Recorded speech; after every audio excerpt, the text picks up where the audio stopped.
ассалому алайкум тамошобинони азиз, ток-шоуи печтоби замонро оғоз менамоем. Меҳмонони азиз, ҳамаи шуморо ба студияи телевизиони Симои Мустақили Якум хушомадед мегӯям ва мавзӯе ки имрӯз интихоб кардем равшангари чароғи хонадон унвон гирифтааст. ҳар сол санаи 15 май дар саросари кишвари азизамон рӯзи оила қайд карда мешавад. дар арафаи таҷлили ин рӯз масъулони самти кор бо оила ҳаматарафа кӯшиш менамоянд ки ин сана хотирмон ва боиси дарки моҳият ва муҳимияти муқаддастарин арзиш барои инсон, яъне оила гардад. бояд гӯям ки таваҷҷӯҳ ба пойдориву мустаҳкамӣ ва хушбахтии оилаҳо мавсимӣ не, балки доимӣ аст. меҳру муҳаббат, пайвастагӣ ба ҳамдигар аз куҷо ибтидо мегирад? оё кӯчактарин таваҷҷӯҳ зану шавҳарро ба ҳам меҳрубону дилбар мекунад?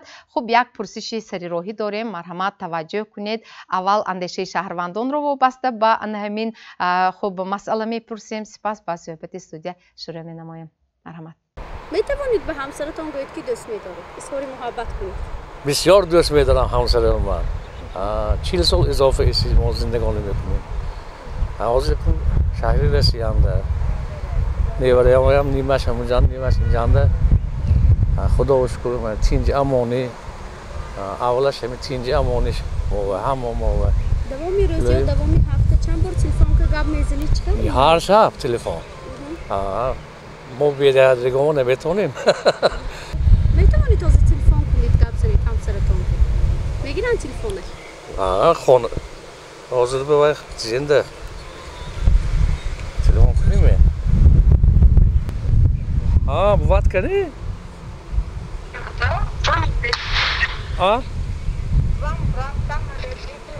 магазин ба?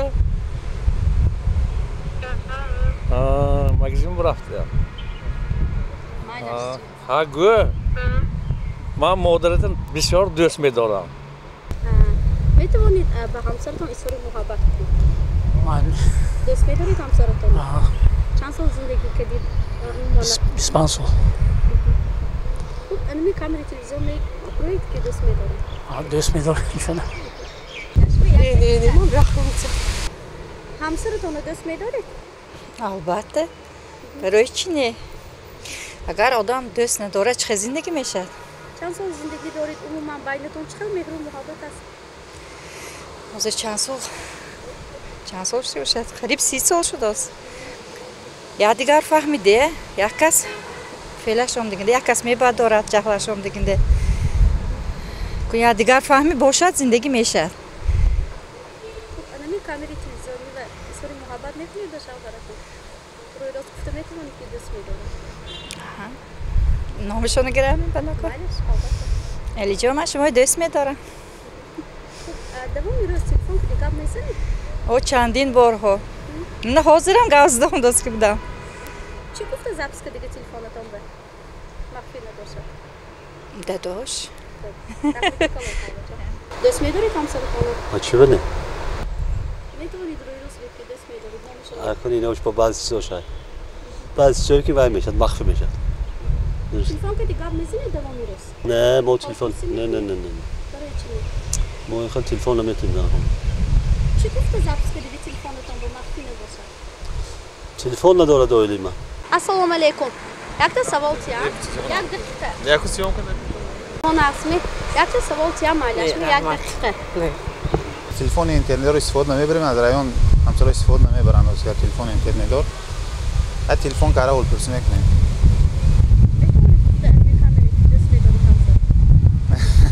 худоро шукр, имсол мо мана 51 сол оиламо ки зиндагонӣ мекунем ҳамроҳ. 51 сол гуштааст. ба тилогин мегӯями? худоро шукр, мо оиладор, мо 6 фарзанд дорем, 3 писару 3 духтар дорем, 20 та невара, 10 та евара дорем. ҳама вақт ният мекунем ки ин будагӣ ёшоям будагоям ишқариб мо бо ин умри дароз бинанд. якдигоршона иззату ҳурмат кунанд. фарзандҳои, невараҳои, евараҳои, келинҳои ҳамашона чӣ нияту орзулашон буда худо расонад. ба ҳамсаратон муроҷиат кунед. албатта. изҳори муҳаббат кунед. ҳамсаромо мана раупа зиннаҷон, мо шумо дӯст медорем. телефон доред? қатъи телефон гап мезанед ҳамсаратон ки? майлаш. хуб, телефон када метавонед гӯед ки ман туро дӯст медорам? майлаш. хуб шудааст. марҳамат.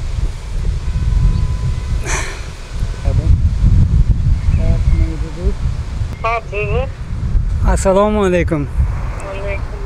Ha, tinch amoni ro'zi oila budasiz. برای همون من شما دوست ندارم گفته گم بوده است. چاکنم نه من شما دوست ندارم گفته سیم.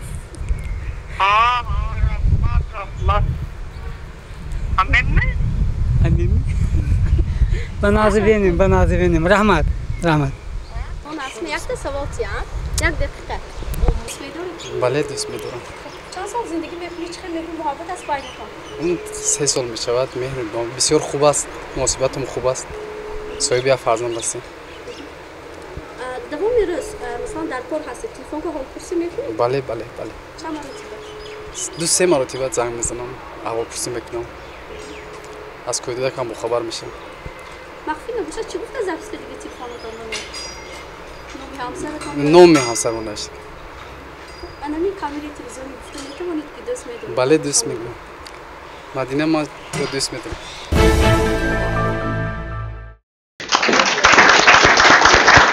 قبل از همه من از شما همچون روانشناس همین نتیجه همین پرسش رو تحلیل شما رو همچون متخصص شنیدنی هستم. آیا همین جواب شهروندان تا قدر امکان فضای عائله آنها رو انعکاس کرده میتواند؟ تا قدر میتواند از اون سبب که به هر حال شخصی که در همون عائله خودش به ملال حسیات خودش مناسبت خودش بیان کرده میتواند، این نشان دهنده اون است که همین چیز عادت شدگی، قبول شدگی. برای چی من گفتم تا اندازه ما این چیز رو تحلیل فضایی روانی عائله گفتم میتونیم، برای اینکه همون آدم نه همه وقت ما از صدق دل گپ میزنیم. ما میتونیم برای من تلویزیون شده کمک ریپوش کرده نه همه وقت راست و گویم، لیکن به هر حال وقتی که من یک چیز قید کنم نوار بسیار خوشرو برومدگی یک جولی برومدگی، برای اینکه آدمای هر خیلی پرسیدگی طبیعی جدویا. من اینجا گوش کردیم و خندیدیم و حیران شدیم و بعد همین فضای روانی همون عائله جواب ها روشن کرد تا کدام اندازه. برای چی میگند که برای چی نی؟ البته دوست میدارم. وقتی که شخص برابری پرسیدن سوال یک بار جواب میدهد و جواب از زیر شعور میبید و به حال تحلیل شدگیش نی اینقدر شعور و تحلیل کرده این طرف کردگی نی. برای همین وقتی که انا میپرسند و بعضیا از جواب گریختن. وقتی که گفتن برای چی نی؟ فوراً منم خیلی جواب دادن برای چی نی؟ البته دوست میدارم. بعد یک چیز قید کنم، من هم خیلی مشاهده کردم، روانشناس مشاهده کردیه. اکثریت وقتی که در همون نوار گفتن که البته دوست میدارم، در لبان همه ما یک تبسمی قناعتمندی بود، یک عجیب حسی که همونو به شریک شدیم گویم مویم، چون که برای چی نی اویلا همه دوست میداریم. البته این نشان دهنده فضای عائله بوده میتواند. فهمو انکتون معلمه در حقیقت هم همین زن به مرد، خب مرد به زن وجود داشته نمیتواند و آنها هم دیگر را پوره میکنند و این وقت همین فضای عائله واقعا هم روشن هم شدنش ممکن است. یعنی روشنی خاندان پیش از همه از همین دو نفر است. همین مفهوم رو امروز هم عائله ها درک کرده ایستادند. تشکر زیاد. البته من پیش از همه میخواستم که چون برنامه امروزه ما بخشیده شده است به روز بین المللی عائله، پیش از همه هر یکی نفرانی که اینجا جمع اومدن و کلی مردمی دیار رو با روز بین المللی عائله تبریک و مبارکباد نمایم و برایشان روزگار آباد و آسایشته و سعادت عائلوی رو تمنا میکنم. ما نوار رو دیدیم به واسطه چخیلی که معلم اینجا قید کردن، در وجود هر یکی ما یک احساس خوشبختی پیدا شد. برای چی؟ برای اون که انسانیت همیشه به محبت نیاز دارد. ва аз ҳамин навор бармеояд ки он оилаҳое ки имрӯз пойдору хушбахту устувор ҳастанд ана ҳамин пойдевори устувории оилаҳоро муҳаббат ташкил медодааст медиҳад ва ташкил хоҳад дод албатта шояд имрӯз яке аз сабабҳои ҳамин коста шудани арзишҳои оиладорӣ ҳамин ҳам бошад ки мо наметавонем ки ҳамин эҳсоси хушнудӣ эҳсоси муҳаббати худро ба ҳамдигар баён дошта бошем аз наворе ки ҳозир намоиш дода шуд пай бурдем ки он нафароне ки занҳо мардҳое ки нисбатан солашон бузургсолтар аст онҳо аллакай дида истодем ки анамон арзишҳои оилаву оиладорӣ анъанаҳои неки оилаву оиладорӣ ки дар мо тоҷикон ҳаст дар онҳо бисёртар эҳсос шуд ҳамин чиз ҷавонҳое дидем камтар саросема буданд саркашӣ карданд аз ҷавоб барои ҳамин ман фикр мекунам ки мо тавассути таҳияи чунин барномаҳо бо гузарондани вохӯриву мулоқатҳо бо ҷавонони имрӯза анамин арзишҳое ки аз насл ба насл омада истодааст анаминҳоро дода бошем ҳатман имрӯз мо воқеан ҳам хотиррасон мекунам ки барномаи имрӯзаи мо дар ҳамкорӣ бо мақомоти иҷроияи ҳокимияти давлатии шаҳри Хуҷанд шӯъбаи кор бо занон ва оилаи ҳукумати шаҳри Хуҷанд ҷараён гирифта истодааст ва дар ҳамдастӣ мо имрӯз оилаҳоеро даъват кардем ба барнома ки воқеан ҳам таҷрибаи гуногуни оиладорӣ доранд ва пеш аз ҳама зиндагии онҳо ҳаёти оилавии онҳо пеш аз ҳама намунаи ибрат аст ва бо мурури сол воқеан ҳам азиз будани якдигарро инсон боз бештар эҳсос мекард чӣ хуш аст агар дар ҷавонӣ ана ҳамин мафҳумро дарк кунанд пеш аз баёни андешаҳо мехостам ки як чизро инҷо гуфта гузарам имрӯз ҳар яки мо медонем ки оила барои ҳамаи мо муқаддас аст зеро ки ҳар яки мо дар оила тавлид мешавем ва барои рушду такомули инсон ҳамчун шахсият оила бисёр нақши муҳимро бозӣ мекунад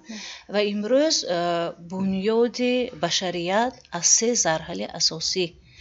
зарҳалқаи асосӣ иборат мебошад ин ҳам инсон оила ва ҷомеа бо дарки ана ҳамин муҳимият имрӯз ҳукумати ҷумҳурии тоҷикистон барои пойдориву устувории оилаҳо пайваста тадбирҳо меандешад ва яке аз онҳо гуфтан мумкин аст ки имрӯз қабул гардидани қарори ҳукумати ҷумҳурии тоҷикистон дар бораи консепсияи рушди оила дар ҷумҳурии тоҷикистон мебошад ва дар ин замина имрӯз мақомоти иҷроияи ҳокимияти давлатии шаҳри Хуҷанд шӯъбаи кор бо занон ва оила дар ҳамбастагӣ бо тамоми сохторҳои марбута барои таҳкими бунёди оилаи солим барои густариш додани арзишҳои оилавӣ баланд бардоштани маърифати оиладорӣ тадбирҳои зиёдиро рӯи кор оварда истодаанд ва ҳамаи мо медонем ки имрӯз давлат оиларо ҳамчун асоси ҷамъият ҳифз мекунад ин бевосита дар қонуни асосии конститутсияи ҷумҳурии тоҷикистон низ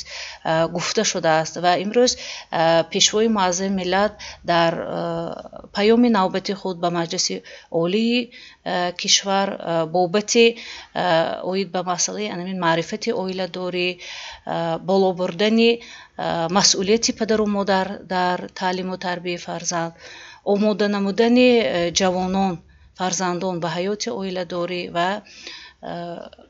пойдории устувории оилаҳо гуфта буданд ки таваҷҷӯҳи хоса албатта зоҳир намуда гуфта буданд ки мусаллам аст ки имрӯз ҷомеаи солим аз оилаи солим ва насли солим сарчашма мегирад барои ҳамин имрӯз мо танҳо дар ҳамбастагии тамоми қишрҳои ҷомеа ҳамаи мо метавонем ки дар ин самт як саҳми босазои худро гузошта бошем албатта ташаккур саломат бошед ман аслан аз рӯи сценарии ҳамин барнома бисёр мехостам ки аввал бо бузургсолон суҳбат карда бошам азбаски шумо вақт надоред серкор ҳастед аввал бо шумо суҳбат мекунем ман мефаҳмам албатта шумо ҷавони бисёр як боғайрат ҳастед бисёр як пур аз энерҷӣ ва воқеан шогирдони зиёд доред устоди варзиш ҳастед ва мо огоҳ ҳастем ки оилаи шумо ҳам варзишкар ҳастанд яъне ҳарду якдигарро дӯст дошта оила барпо кардед ё ин интихоби модаратон буд ки вобаста ба ҳамин талаботи шумо арӯз хуб кофтанд یا عروس رو انتخاب کردم؟ در اویله ما این خیلی نیست که طریق دوستداری ها میگن مهر و محبت اویله داشتن، اما خیلی که میدونن عرفی عادتی این ما اساسا شهری خوجان خیلی میدونیم کمتر با خود مناسبتی خود داره، یعنی که پدر مادر اول اویله رو به نظر میگیرن که با خودشون مطابق باشد و هنگامی تحلیل های جدی آنها بعد ما میتونیم رازگی خود رو یا نه خود رو دهیم. خیلی که مونده این ما در یک زال مشق کردگی نیستیم، اما کلینی من نیز باشد در وقتی مکتب خانی خود کمتر باشه با ورزش مشغول شدگی بود. بعد از اویل داشتیم ما بسیارتر با ورزش مشغول شده. شما تلقین کردید؟ این خواهش خود داشته بود و من یاری دادم. این حال باشد دوامی 3 سال است که با حیثی مربیگی کار و فعالیت کرده. به دخترکان و پسرکانی خردسال مشق تمرین گیمناستیک رو میگذارد. بسیار خوب میرزا دلیر. وقتی که ما فهمیدیم که پدر و مادرتون انتخاب کردن عروس رو برای شما، البته شما شاید روبروی یک بار پیش از توی دیدگی هستید همسری خود رو، چه خیلی احساسات در شما بود؟ گرم نمودند یا دوست داشتید؟ چه خیلی شد که راضی خیلی که میبینید دخترک خودتون دیست دادید خوشرو باشه، زیبا باشد، اویله های به معنی باشد، البته رازگی خودمون میتونیم برای چینی مفتیم جدایم خوشرو بوده، جدایم ناز بوده استم. همینه ولی فقط راست شد روشن. شما جوانی بسیار یک اندیشه های معاصر پیشرفته دارید. با همین همسری خود خیلی نصیب کن از چشم نرسد. هم واقعا هم بسیار یک جفتی مناسب است. صاحب دو دوست رو یک پسر و یک دختر. در یک روز چند مرتبه همین همسرتون رو زنگ زده پرسیده می استید و از حال و احوالشون بخبر میشید؟ که پر راستش گم از سبب اون که همین من فکر میکنم که مردها باشن کمتر نسبت زنها بسیار بسیارتر به کار مشغول میشن و فکر و اندوهی بسیارتر دارن در زمان حاضر. از سبب همین من وقتی خالگی به حد کم دارم که به او زنگ زنم. البته این باشد بسیارتر SMS ها طریق SMS ها خیلی که شوهری جوان زیبا که دارن پرسیده میگویند و شما درست می نظمی. البته اپشتش با یک چیز گفت خانومه من این چیز دکار، خانومه من این چیز دکار. یک روز به 3 بار سپیس کنده میستاد SMS که در رو اپی خودمون میستاد. خدا کنه میخوای روی خط ها دست شما دسترس شده است. البته اول هول پلوس میستاد، سونی اپشتش سراز SMS دوت سه SMS میشده. خب مرحمت بیاد از شما میپرسیم. پس من حاضر میرزا دلیر بسیار یک خوش روی که از مسئله گذاری گریختن. شما به همسرتون در یک روز مثلا چند مرتبه میگوید که من شما رو دوست میدارم، یا اینکه حد الامکان اقلا یگان مثلا به اصطلاح اسمایلی کا فرستاده میستید، یا یگان مثلا گفتارهای زیبا یا یگان رسمهای عجایب فرستاده میستید توسط مسنجر و وایبر و واتساپ و تلگرام؟ زبان روسی که میشدی؟ زبان تاجیکی. برای شما با زبان تاجیکی اندیشه بیان кардани фикратон мушкил тар аст. Хайр, майлаш, барои шумо иҷозат.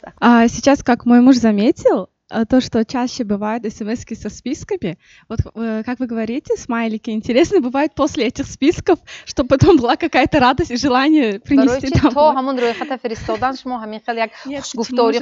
Конечно, такие моменты бывают. Я думаю, что я ему звоню чаще, спрашиваю, вот, и, конечно же, уже я думаю, что в семейной жизни вот моменты, когда ты спрашиваешь, не обязательно вот говорить о чувствах, да, вот когда ты спрашиваешь, там, вы покушали, с вами все хорошо, это уже есть какое-то внимание, и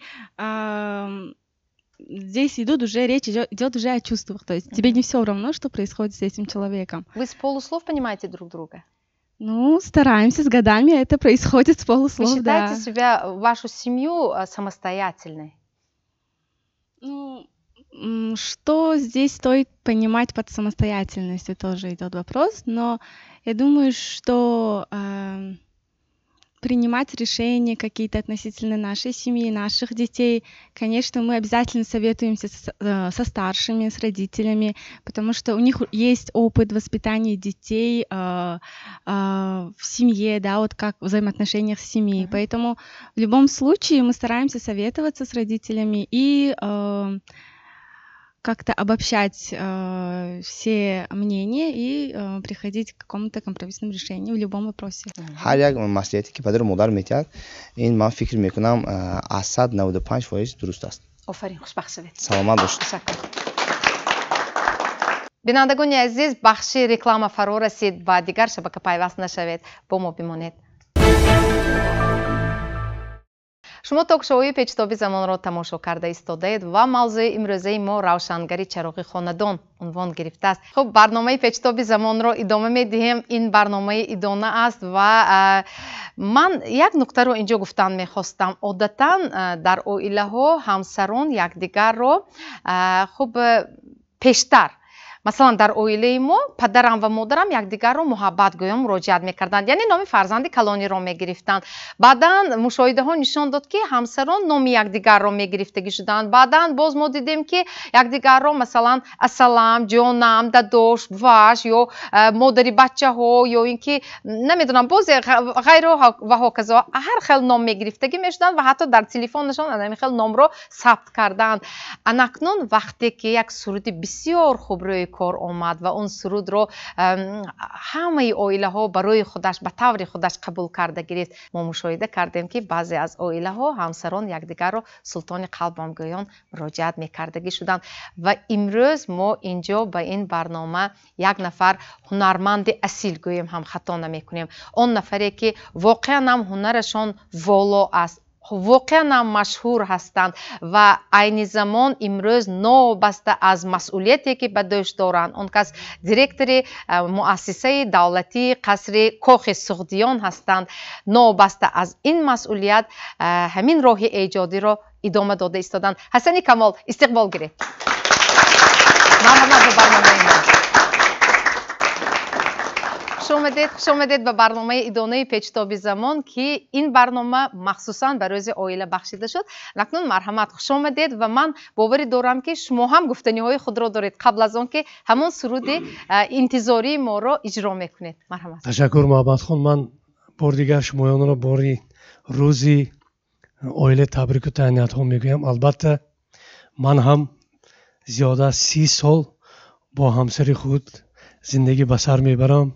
صاحب 3 فرزند هستم. البته یک فرزندی کلانی من صاحب عروس هست، نویره دارم هستم و دخترم در فدراسیون روسیه در شهر باشکورتستان اوفا میگن، در اینجا در سایه تیپ تحصیل میکنن. شیراز خان همچون کسبی مرام گفته ایستاده است. البته شما چخیلی که گفتید سلطان قلبم تو هستی، دروازه های دلم را شکستی، پیمان یاری تو بر من ببستی. البته این سرود رو هر وقت برای همسر مهربانا میخوندم. و در خانه اون کس را چخیل نامشان رو میگیرید یا چی گفتم مراجعت میکنید؟ نیلوفر خان بانو میگم. البته آفرین. کنی مرحمت از شما. برای این سرود برای همه شمایان، برای من دو نوجوانانی که زندگی به سر میبرن. البته شما نوجوان نه، چندین سال زندگی مسابقه دار زنده باشتم.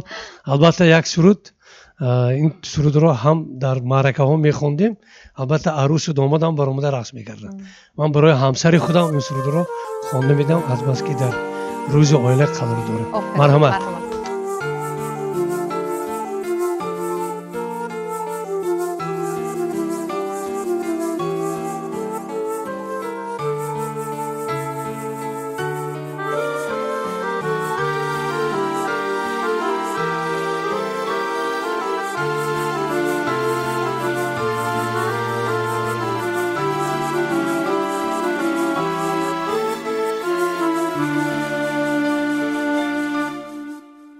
دل میگه بیرم یک دلم میگه نرم طاقت نداره دلم بی تو چگونه پیش عشقی زیبا خیلی کوچک دنیا با یاد تو هر جا حرکت نکنم. سلطان قلبم تو هستی دروازه های دلم را شکستی، پیمان یاره به قلبم تو بستی، آمندی بستی. اکنون اگر از تو دورم به هر جا بر یار دیگر نبندم دلم را سرشارم از آرزو تمنا ای یاری زیبا لای لای لای لای لای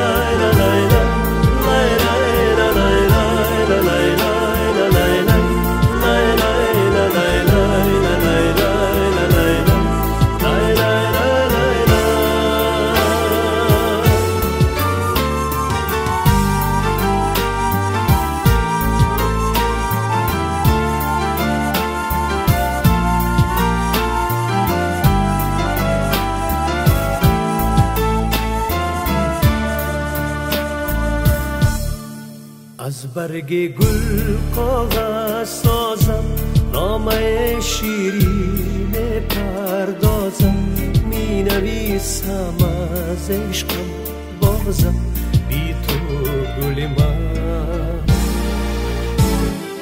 بعد از سلام ای دل دارم اول خیل دوستت می دارم دوم دیدم آدم یارم برداشت تو دمم احوال زاره دلم را ندانی با تو چی گویم که در آشنایی بی تو نخوابم نه در دل ندارم در شامی تارم سلطان قلبم تو هستی دروازه های دلم را شکستی پیمان یاره قلبم تو بستی با من بی بستی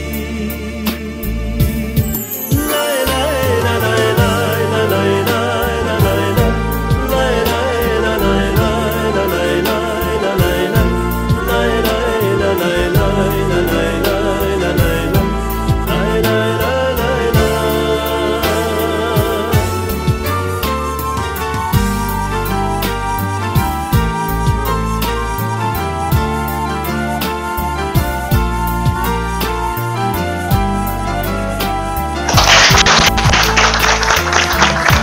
تشکر برای آن که امروز دعوت ما رو پذیرفتید در برنامه ما اشتراک کردید. تشکر زیاد برای عائله شما نیز.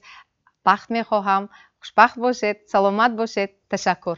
برنامه پیچتاب زمان را ادامه میدهیم و البته شما الکی میدانید که 15 می روز بین الخلقی عائله هست و بگذار همین یک روز نه دوم سال در این محبت را با عائله ها کشاید و ما برنامه را ادامه میدهیم.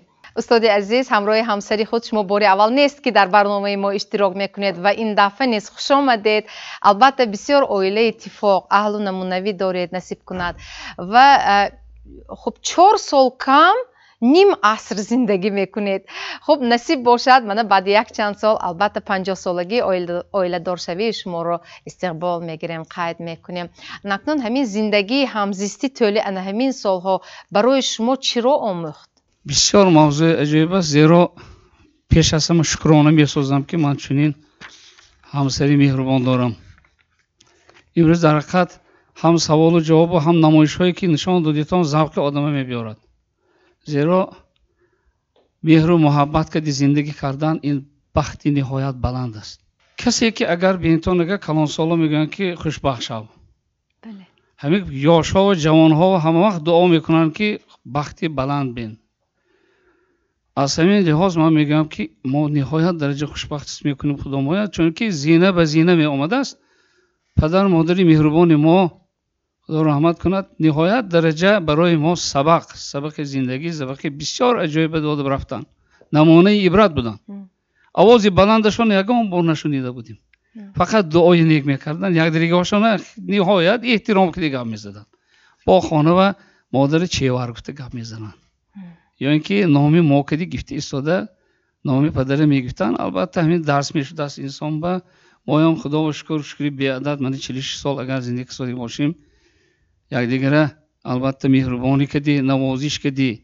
این باور کنیدتان خانه و اگر همین رنگوری ها ما هم نگاه کنیدتان که یاش باید میگم بسیاری ها برای آنکه اسمی همسر مهربان وابستگی نهایت کلان دارد. به اندازه شکر میکنم، زیرا خانه و مهر باشد، محبت باشد، صداقت باشد، یکدیگر فهمی باشد مهربانی باشد اگر خانه و فیض می در آمده است برکات می در آمده است انمی فرزندا هم درسی عبرت می شده است من روش کنونه می سازم که فرزندای من هم حاضر همین قدر مهربانی که زندگی ساز چند نفرند آنها 3 نفر فرزند 12 نفر نیوره داریم 2 نفر ایوره داریم حسن خان و حسین خان یا درجه دیگرها هم آرزو میکنیم من از همه خرسندیم همین که حاضر خیش و تبارو مکتبی ها همسایه ها بسیار بعضی جوان ها خصوصا جان ها میگویند که الهی شما باید که ما هم مهربان شیم میگن این برای ما بسیار افتخار است و دعا میکنم که الهی همسری مهربان کردی ما هم خوش پیر کنه گرداند بتاک با باور کنتون همین گفته میستم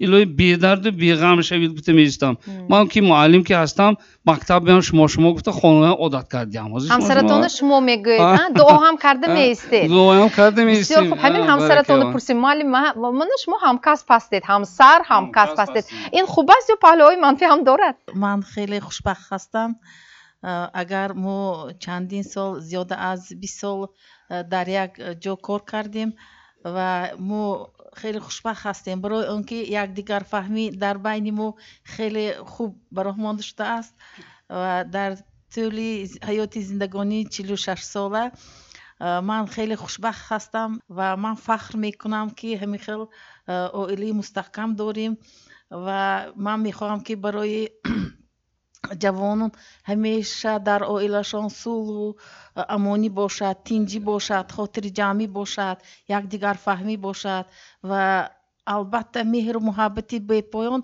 همیشه در عائله آنها تنین انداز باشد خوشبخت باشند عائله همین را من آرزو میکنم تشکر سلامت باشید استاد حاضر همسرتون جواب نگفتند به هر حال ما هم از روی احترام دیگر نمیپرسیم لیکن از شما میپرسم هر روز یکدیگر رو میبینید 24 ساعت با هم هستید این خوب است یا پهلوهای منفی هم دارد شما گویید این بسیار خوب است آدم عادت میکرده است اگر زندگی ناز گذرد بهتر خوب گذرد اگر آدم باور کنید تا همین باز هم تو خانه را اگر نباشن اگر میپرسم که کنی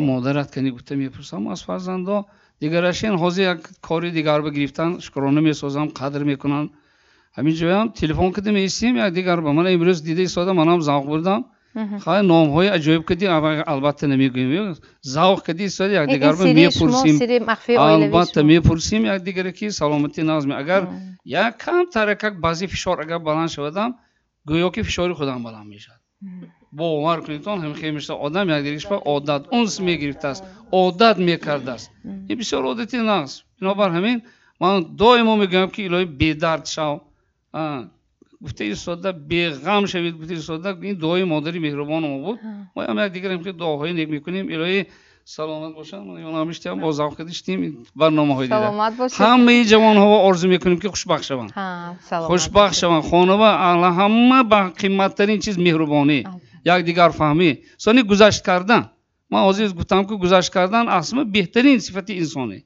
ثانی دیگرش همین خاکساری اصلا چیزی بهترین همین تکبر هم خانه نمیشد بعضی وقتا تکبر کوچه هم همین میشد خانه‌اش هم تکبر پیدا میشد خاکساری باشد اگر حلیمی میشد یک دیگه فهمی میشد مهربانی میشد فرزندای همین وایبر رویه و آدم تربیت میکند بنابر همه شما آرزوهای نیک میکنیم سلامت باشید تشکر ما امروز هم خب اهل همین جامعه هستیم و متاسفانه میدونیم که در برابر عائله های خیلی خوشبخت و موفق نمونوی هستند خب واقعا هم عائله هایی که شاید همون پیوند دل و جان و تن رو خب کندند متاسفانه خب برای اونهایی که همین شاید در زندگی صبر کمتر است تحمل شاید برداشت کردند گذشت کردند شاید کمتر است برای آنها از تعلیمات همین دینی مبین اسلام چه مثال ها آوردن ما ممکن چه آنها رو تربیت کردن ما ممکن تا که واقعا همه عائله ها خب برهم نخورند برپا شوند مستحکم باشند پایدار باشند یک مثال از حیات پیغمبر صلی الله علیه و سلم می بیارم که در دور رسول اکرم صلی الله علیه و سلم باری همراه یک صحابه کرام می رفتند ناگهان کسی را روبرو شدند که روبرو شدن زمان همین آدم سرزنش کردن سر کرد ای تو گفت فلانی بودی، این تو فلان کار کردی، این کردی، اون کردی، همه اینقدر جنگ و جدال کرد. پیغمبر خدا صلی الله علیه و سلم لبخند کرده ایستادن، هر دو خاموش بودن. وقتی که وای گفتن گرفت و صبر این شخص صحابه کرام با آخر رسید، یک دهن گفت که تو خودت چی گفت؟ وقتی که جواب گردانید، عادت پیغمبر صلی الله علیه و سلم همین بود که اگر قهرشان خیزد رنگشان سرخ میشد، حالتشان دیگرگون شد و یک بار روی گرداندند و رفتند. از قفایشان این صحابه کرام دوان رفتند. ای پیغمبر خدا، گفتن جانم فدای شما باد. وای همه قدر گپ زد، گفتن یک دهن گپ نزدید، من یک دهن گپ زنم. گفتن شما قهر کرده رفتید. پیغمبر صلی الله علیه و سلم در جواب گفتن ای فلانی، گفتن وقتی که وای با تو جنگ میکرد تو خاموش بودی، فرشته ها در بین بودن، اما وقتی که تو جواب گردانیدی شیطان بین بدر آمد. جایی که شیطان هست من نیستیم. گفتم یعنی انا همین جنگ و جدال ها از جواب گردانیدن، منشأ کردنی یک دیگر سرچشمه می یابد. وقتی که مراسا در کدام حالت می شود؟ مراسا در حالتی که یک کس خاموش باشد، یک کس قهرش خیزد، دیگر کس خاموش باشد. اگر اینم روبروی این جواب تید، مثلا میگوین که مراسا معنایش این است که مرو آسا، یعنی باید شخص حکم مرده را گیرد. مرده گپ زده نمیتواند، جواب گردانیده نمیتواند. اگر چندی شما چی مقدار اشدی ترین سخنهای، قبیح ترین سخنهای نسبتی مرده میگویید، مرده جواب گردانده نمیتواند. انا همین حکم مرده باید یک کس گیرد، خاموش ایستد. در این خیلی حالت مراسا می شود. مرو آسایی، همین وقتی که خاموش ایستاد آسایش در بین مراسا می شود. لیکن اگر هر دو طرف که سر کردن، این بین با که شیطان در آمد، شیطان این به تیز میکند، اینش به تیز میکند، در نتیجه عائله کاسته می شود، معامله از بین می رود، مهر و محبت از بین می رود، فیض و برکه از خاندان می رود. آهسته آهسته همین عائله به ورطه هلاکت نزدیک می شود. بارک الله، ورطه هلاکت نزدیک می شود. برای پایداری استواری عائله مثلا چه خیلی مثال ها آورده می‌کنید؟ بارک الله. پهلوان پیغمبر صلی الله علیه و سلم گفتن که نه اون شخصی که با این گشتی میگیرد و وی مغلوب میکند، با دیگری گشتی میگیرد و این مغلوب میکند. پهلوان این نیست. پهلوان شخصی که غضبش بیاید، غضبش را فرو برده میتواند. اولین چیزی که همین جنگ و جدال و فیض و برکه را از بین میبرد، این فرو بردنی غضب است.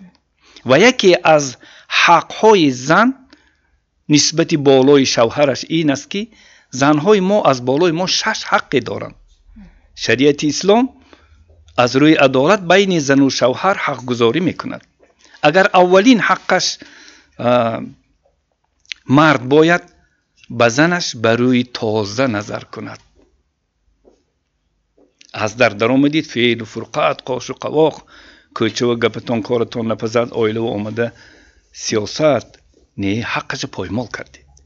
حق اولین زن باید مرد به چهره کشاد بروی تازه به زنش نظر کند. که برای چی من از حق گپ زنان کردم؟ فردا روز قیامت هر یک حقدار از حقش دعوا خواهد کرد. و آخران حقش چیست؟ آخران حقی زن، مرد وقتی که زن بالای سری شوهرش سر و صدا میکند، مرد باید صرف نظر کند. همون کارهای نیکش پیش نظرش به آورده، من لباساش شسته میتید، خوراکاش پخته میتید، در حالتی نبودن خانه‌شو پاسبانی میکند، فرزنداشو تربیه میکند.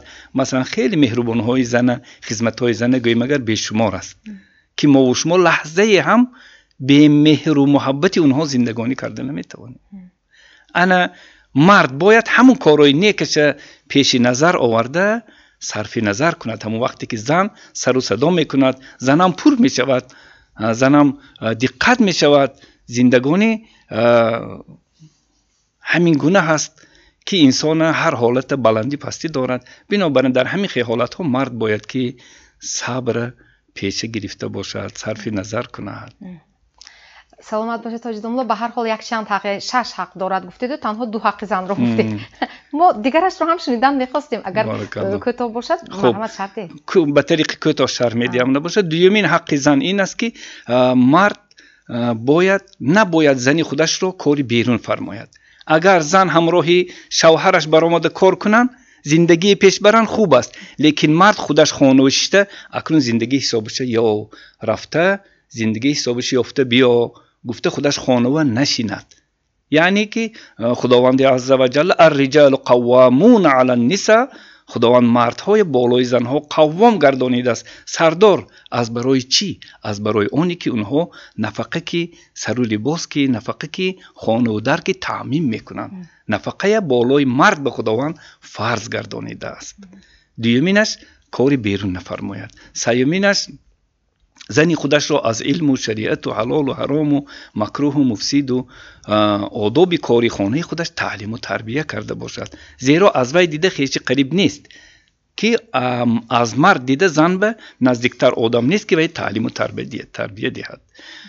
دیگری این است که حق زنش نخورد. زن هم حق دارد. مثلا مهر حق زن است یا مال زنش به اجازه زن خوردن به حق ندارد. دیگرش همین دوی دیگرش ما گفتیم. سلامت باشید. تشکر. پس از بخش رکلام ما با صحبت استودیو را ادامه میدیم.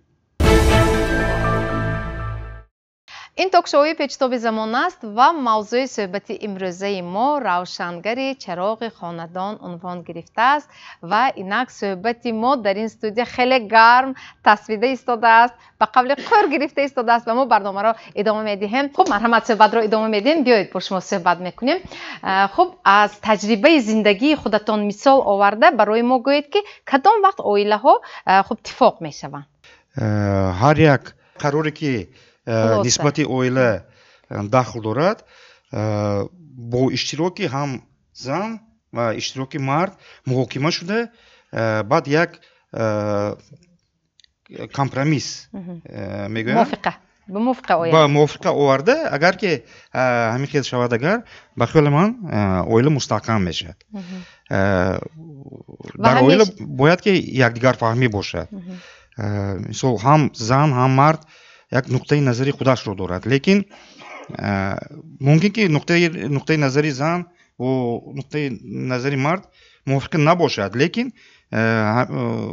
همین خیلی یک قرار با آمدن در کار که هر دو طرف رو قانع گرداند. من همیشه در همه حالتهای زندگی فکری اندیشه همسرتان را شما پرسیده می‌استید؟ وابسته به همین مسئله شما چه اندیشه دارید گفته می‌پرسید؟ البته. شخصا فرزندا عائله دار شدگی هستند؟ چند نفرند آنها؟ ما 4 پسر داریم. 2 نفرشون عائله دار، 2 نفرشون حالی یاشتر. در انتخاب عروس به همسر به پسران خود همیشگی اندیشه های شما به هم برمیخوردند یا چه خیلی با موافقه می آمدید؟ چه خیلی انتخاب کردید عروس را به پسرانتان؟ انتخاب به عروس اساساً از طرف عائله من با مصلحت مادرم و مادری خودشون شده بود. از طرف ما فقط ادبرینی همین تمام. خب فهمم. اکنون نگاه کنید که در همه حالتهای زندگی یعنی یکدیگر رو شما دل یکدیگر رو صدای یکدیگر رو گوش کرده و شنیده میتوانستید از گفت شما و زندگی هر دوی شمایان برای عروسان خاندانتان و اون پسرایی که الکی عائله خود را برپا کردن نمونه است. همین چیز را احساس میکنید از شما آموخته ایستادند؟ شما نمونه هستید برای آنها؟ ما حرکت میکنیم برای نمونه شدن. از بس شما را اصلاح هم کرده میستند پسرها؟ نه. اگه پسری کلونی ما حاضر همراه ما هم شهر خوجنده. دویم پسر ما عائله دار شدگی و ҳамин ҳозир қариб 10 сол пеш ба студенти рафта Россию хонда тамом карда ҳамонҷо ҳамин омодагӣ бошад агар 2 сол пеш омоду мобайни 2 ҳафта оиладор шуду оилаша гирифта рафт ба ҳисоби ки вао моқи зиндагони кадигишан не лекин ҳар рӯз тариқи телефон гап мезанем мана ҳозир ваҳоям духтарча дор шудагӣ шаҳри Москав ба кор мекунанд ҳар дафъа ки тариқи телефон гап мезанем насиҳат карда меистем якдигар фаҳмӣ шавад мнение якдигиётона гӯш кунитон гуфта ҳамихе гап зада меистем фаҳмо яъне дар фосила ҳам шумо тарбия мекунед ҳамчун тарбиятгар фарзандони худро бисёр хуб хуб марҳамат шумо чӣ анамин агар хато накунам ба фикрам 34 сол шумо ҳамҷоя зиндагӣ ҳамҷоя доред бисёр хуб давоми анаҳамин 34 сол чиро омӯхтед аз шавҳаратон аз оилаи онҳо ва анаҳамин 34 сол барои шумо марҳилаи одаткунӣ шуда гузашт маслан аксарият мегӯянд ки барои он ки як арӯсаки ҷавон бонуи ҳамон хонадон равшанкунандаи чароғи ҳамон хонадон шавад камаш 25 сол яъне чоряк аср муҳлат лозим аст шумо розӣ шуда метавонед албатта розӣ шуда метавонам ман ки 19 сола ба шавҳар баромадагӣ акнун камтар бошадам аз хонаи падару модарам ёд гирифтагӣ бошам мондагӣ ҳамин бо ёрдамии хуштоманам бо ёрдамии шавҳарам ҳами қадар ҷова омада расидам ҳозир мана келномоя тарбия кадосим назари ман ба фикрам ҳамин чӣ қадар одам бисёр зиндагонӣ кунад якдигашма монанд мешудагӣ бое ҳозир ман ҳамиха мекунам ки характерамо ҳамин пешниҳодое ки ҳамин хонава чихел маслиҳато ҳамаш якдигаҳомова монанд бое аз дур бошада монанд бо ҳоле маслиҳат накарда аз ними нигоҳу аз нисфи сухан якдигарро мефаҳмед мефаҳмем уже ҳамон маълум мешавад яъне 34 сол ин аллакай як муҳлати муайян аст ки воқеан ҳам якдигарро нағз дарк карда омӯхта гирифта дар ҳақиқат дутани як либос шуда тавонистед ё ҷоя шояд ҳоло ҳам нофаҳмиҳо ҳаст не ҳозир нест пештар буд худо шукр пештар буд ҳама ҷонда мешад мондаам чӣ хел пешсар мекардед сабр гап назадан якта гап мондан ҳамин кади акнун барои арӯсони худ шумо чӣ хел хуштоманд ба андешаи худатон хуштоманд тарбиятгар хуштоманд модар хуштоманд фармондеҳ чӣ хел хуштоманд фармондеҳӣ ва одат кардаед фармондеҳӣ ва қабул карда наметавонам ман худама ҳамчун хуштоманд тарбиятгар ҳисоб карда метавонам ва модар албатта худатонам ба фикрам хуштоманд дорida албатта хуштоманам ҳастанд ва ҳанӯз ҳам аз он кас мепурседу меомӯзед албатта ҳама маслиҳатамон окидӣ барои онҳое ки шуморо тамошо карда истоданд шояд оилаҳои ҷавон ҳастанд шояд ягон байнашон алҳол якдигар нофаҳмӣ ҳаст шояд воқеан ҳам муваффақ ҳастанд якдигарро дӯст медоранд барои онҳо чӣ хел пешниҳод доред пешниҳоди ман ҳамин ки ҳама вақт бо сабр шудан дар кор ҳурмати эҳтироми якдигаро ба ҷо оварем агар назарам ба ҳамаш ҳал мешавад дигар коро ҳамаш ҳал шаванда бале саломат бошед ташаккур аз шумо пурсем аз ин тараф марҳамат кадоми шумо фарзанди шумо ба фикрам дар хизмати аскарӣ ҳастанд ман шахсан худатонам то ба хизмати ҳарбӣ рафтан оиладор шудед ё ин ки баъди баргаштан оиладор шудед ё ин ки умуман хизмати ҳарбиро адо накардаед чӣ хел як фарзанд дар хона ва хизмат кардем не ки фарзанд бо хуши худаш бурафт алҳол дар куҷо хизмат мекунанд ҳозир душанбенде шумо дуои падарона дода бо дили кушод он касро ба хизмати модар ватан сафарбар кардед ё мисли дигар волидайнҳо камтар хуб чӣ тарафгирӣ ҳам кардед аз фарзанди худ не чӣ дуо кардем нағз рафта биёд чӣ хел рафт сарбаландона бо сарбаландро баргардта мушоҳада кардем боре ҳам ба баргириаш рафтед ё чанд вақт шуд ки хизмат мекунанд ҳамин рӯз як маҳ шуд биёед ман медорам микрофонро баландтар бардоред ҳамин рӯз як маҳ шуд хизмат кардем рӯзи шанбе рафта хабар гирифта омадам чун вай шароити ҳарбӣ нағз будааст ман дидам ки не зур ҳақ кунӣ зур будааст хизмат акнун модараш чӣ мегӯяд барои ҳамин хуб фарзанди худро пазмон шудед шумо чӣ мегӯед пазмон шудед бо хоҳиши худашон рафтан шумо чанд фарзанд доред 3 фарзанд калони фарзанди шумо ба хизмати ҳарбӣ рафтанд хуб боқӣ мода ҳоло мактабхон ҳастанд ё донишҷӯ мактабхон oileyi شما چه خیلی برپرس شد درباره oileyi خود به من نقل کنید کمتر. oileyi ما با خواهش پدر و مادر. چند سال شد که oile دار هستید؟ 20 سال. 20 سال بسیار خوب. اکنون بسیار یک مهلتی هم معین هم هست برای همدیگر فهمی، برای یکدیگر را خوب درک کرده توانستن، یک مهلتی که واقعا میتوانید یکدیگر را درک کرده. اکنون شاید در بعضی از مرحله های زندگی، شاید هنگامی که انمین فرزندتون برای خدمت سفربر میشد، بین هر دو زن و شوهر یگان مصلحت خاصه شما بود، رود یا نرود؟ فرزندم در دانشگاه میخواند، کورس یکم. خودش بخبر خودش خواهش خودش که اول گفت خدمت بمیرم، ما ثانی بخبر شدیم. از دانشگاه تلفن کردن که فرزندتان خواهش خودش کدی هر بیرفتگی اینجا ما میخوای خبر اومد. خواهش خودش کدی هر روزی که تو از این خلاصه فرزندتون، البته برای چینه، البته جوان مرد تربیه کرده شما واقعا. اکنون برای وای چه خیلی ارسش شما انتخاب کردین؟ اکنون خودش بیاید منه فکر اندیشه در سر شما نیست. فکر و خودش رو اول میگیریم دیگه. اگر همین همسرتون در خانه باشند واقعا هم حس میکنید که همون خانه شما روشن است و اگر نباشند چی؟ این نباشد لام زیخ میشه. خب هر روز به همسری خود مهربانی کرده میتوانید؟ البته. راستش رو گویید. البته. وقت میابید. من اینجا یک اویله جوان بودن گفتن که شاید در بیشتری موارد همون یک چیزی که مثلا زنگ میزنند و حال و احوال میپرسند و یا میگویند که شما تمام نصف روزی خوردید یا نه، این هم مهربانی است. از آن شما چه خیلی؟ زنگ میزنید یا روبرو میگویید؟ من زنگ نیستم ما. خدا همچون رشک نیست مگر؟ نه، چه رشک میکنم؟ نه. شما در کجا کار میکنید؟ ما وای سوی سوداست. شما در سوی سودا همسرتون؟ خانه نشین. خیلی بیاد از همسرتون میپرسیم نباشد. در سوی سودا هستند همسرتون، شما خانه نشین در خانه میشینید، کارهای خانه رو سرانجام میکنید. خوب شاید میشود حالتهایی که در سر شما یک اندیشه مثلا سر میزند که همسری من با کی باشد، چی کار کرده ایستاده باشد. همین یک احساس رشک در شما پیدا شدنش ممکن دائمی روز یا نه؟ همین حالتها هم میشود؟ من اینقدر هم سخت رشک نمیکنم، باوری دارم. لیکن کمتر هستن؟ این همان هست. پس دست در همه زن هست البته. همسرتون رو چی گفته مثلا نام میگیرید؟ داداش. داداش. این کس چی شما رو چی میگیرن؟ نامم میگیرن. نام شما رو میگیرن. خب همین مهربانی و صمیمیت یکدیگر رو در اویل شما پیش از همه از چی میدونید یا از کی میدونید؟ کسی برای شما نمونه بود؟ یا اینکه یگان مثلا فیلم ها یا من سرود ها شما رو تربیه کرد؟ چه خیلی؟ نمونه بیشتر به فکر من پدر و مادر می شود. اویل دوری از پدر و مادر تجربه های آنها رو دیده. ما هم حرکت میکنیم همه ها با این شویم. خوشتا منم نصیحت که میستن، راهی زندگی نشان داده میستن.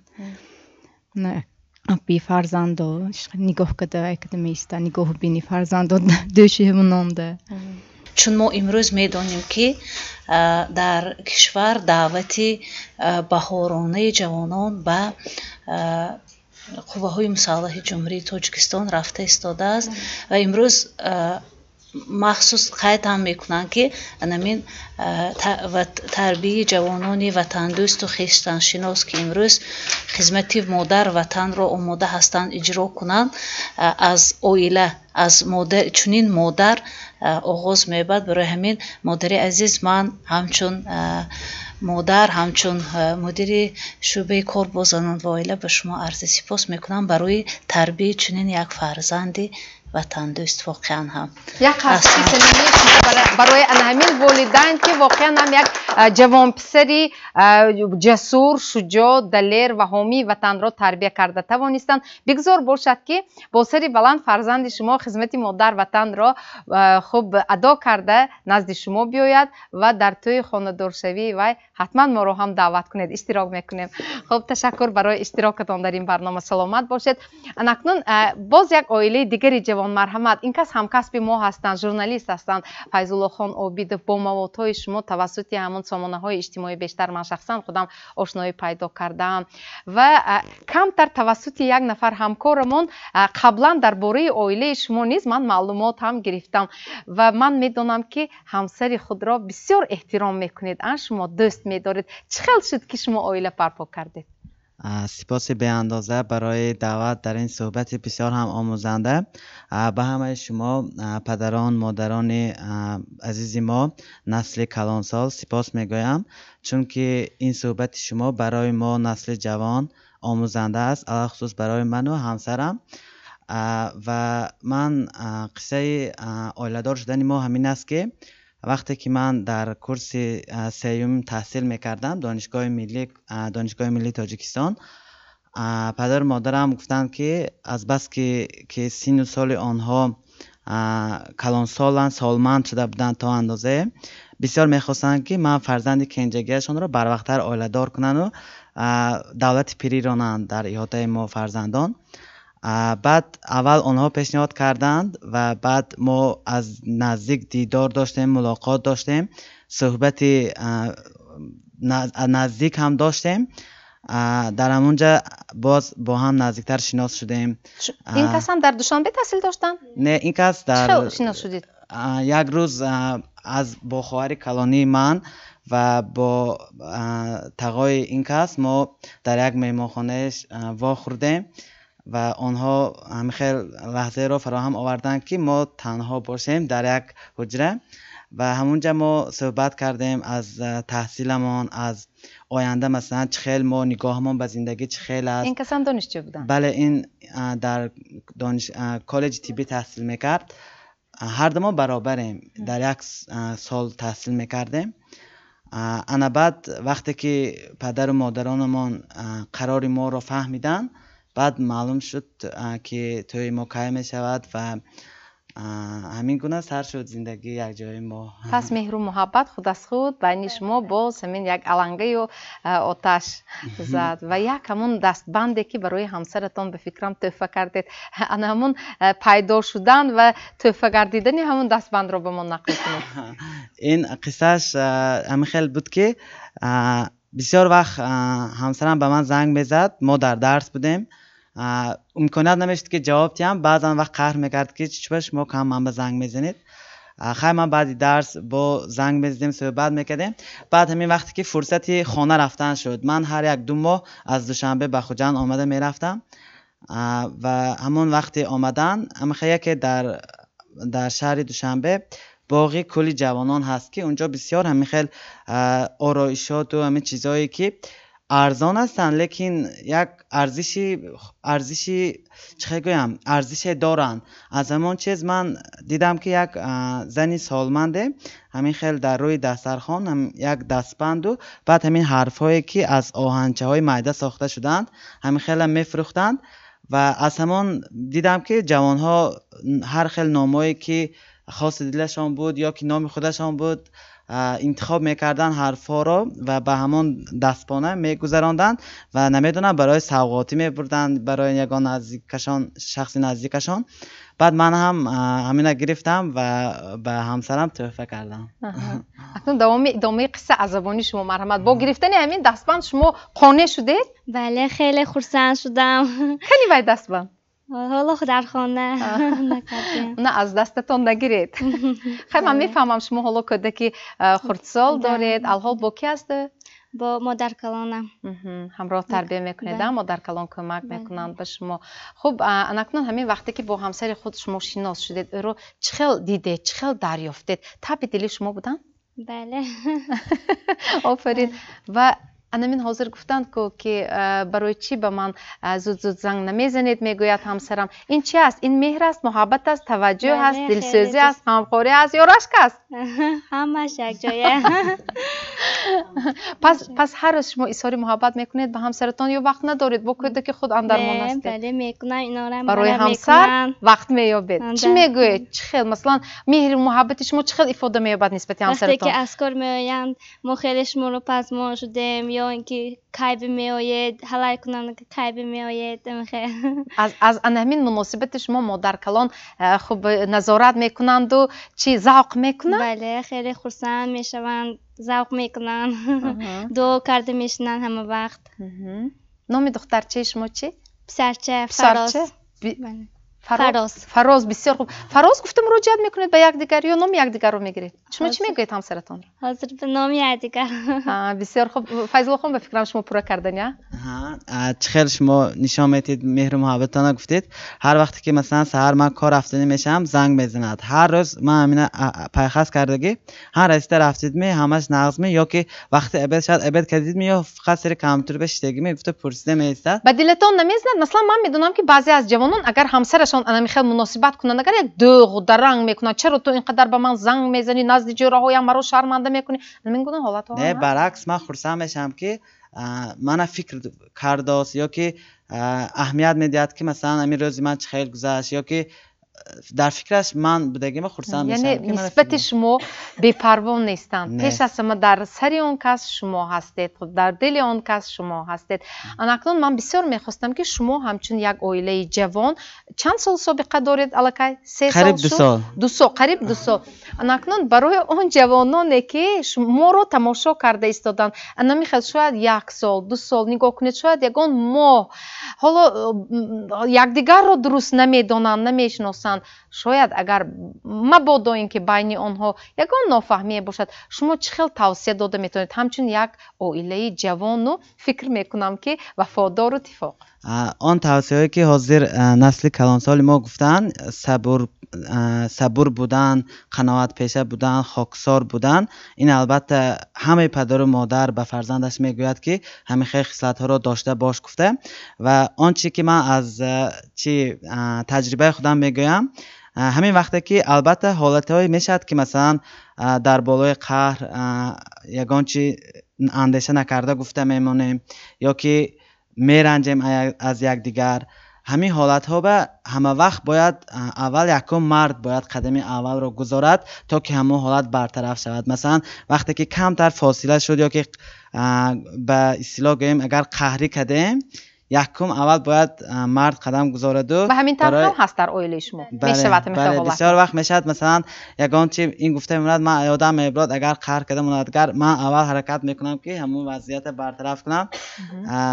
برای همین توصیه منم همین خیلی بود که باید همین قهر کردیم اگه همین قهری ما زیاد دوام کند یا که خود به خود ما باز از دیگر نزدیک میشیم نگفته باید همین تشبسه باید مردا در دست خود گیرن و قدمی اول گذارن. هم وقت آفرین تشکر. اصلا همین زندگی نامه اون نفرانی که امروز به برنامه ما دعوت شدند واقعا هم یک نمونه عبرت است و ما به این استودیو باز یک عائله رو دعوت کردیم که آنها خیلی مشهور شناخته شدند و با سرودهای آنها الکی یک نسل به وایه رسیده ایستاده است. بسیار عائله جوان اتفاق نمونوی هستند که الحال حاجت شاید به معرفی هم نیست.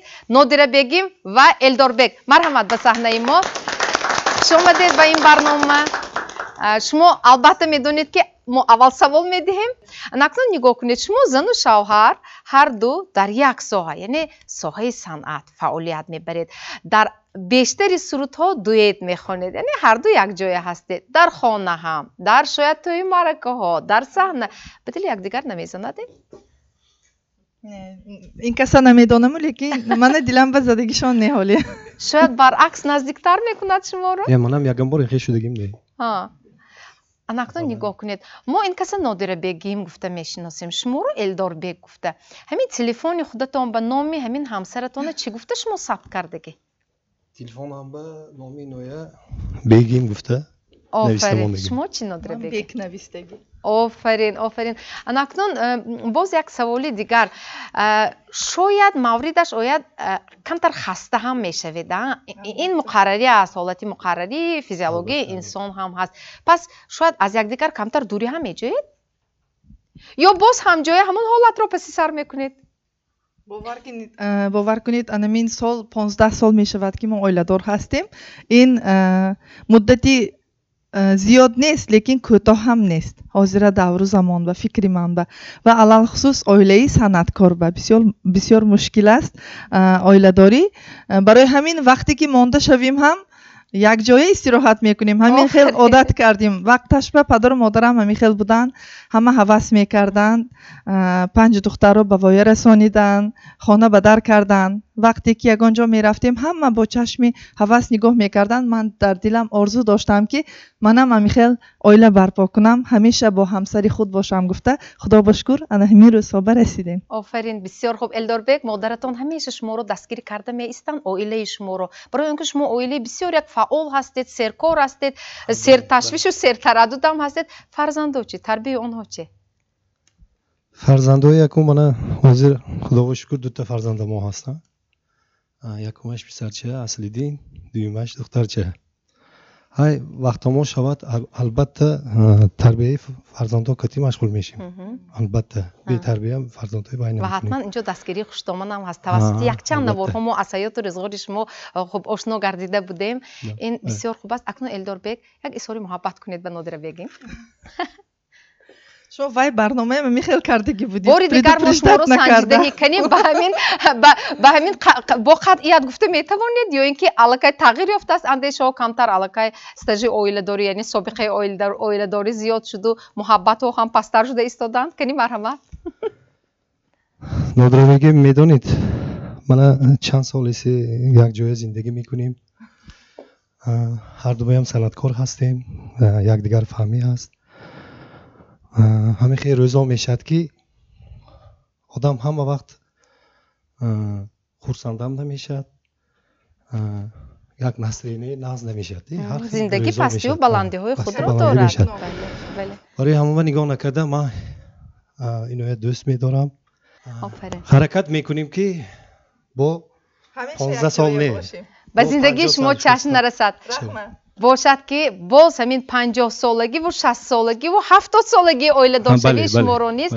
شاید در انمی استودیو استقبال گیریم. اکنون از شما سرود. مرحمت. تشکر زیاد. سلامت باشتم.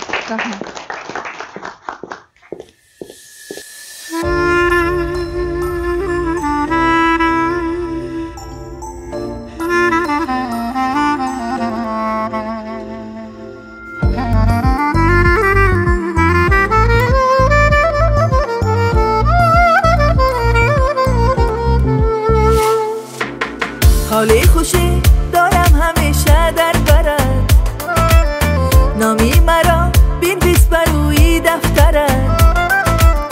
ای کاش که دایم در بهاری حیات بارانی عاشقی بیبارد بر سرت. تا آخرت من با تویم تو با منی، برای من نزدیکتر از پیراهنی. با عشق و با مهر و محبت های خوب آیندهی مرا ببخشا روشنی. نخواهم حیات و زندگی را بی تو جانم، همیشه بخواهم که کناری تو بمانم. برایم همیشه بیتی عاشقی بخوانم. نخواهم حیات و زندگی را بی تو جانم، همیشه بخواهم که کناری تو بمانم. برایت همیشه بیتی عاشقی بخوانم.